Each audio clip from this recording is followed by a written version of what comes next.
അമ്പലപ്പുഴി ഉണ്ണിക്കണ്ണനോടു നീ എന്തു പരിഭവം മെല്ലയോതി വന്നുവോ കൽവിളക്കുകൾ പാതി മിന്നി നിൽക്കവേ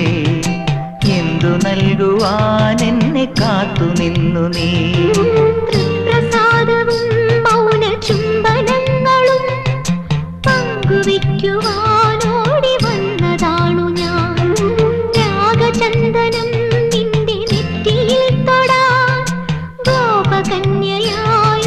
വന്നതാണു ഞാൻ അമ്പലപ്പുഴി ഉണ്ണിക്കണ്ണനോടു നീ എന്തു പരിഭവം മെല്ലയോതി വന്നു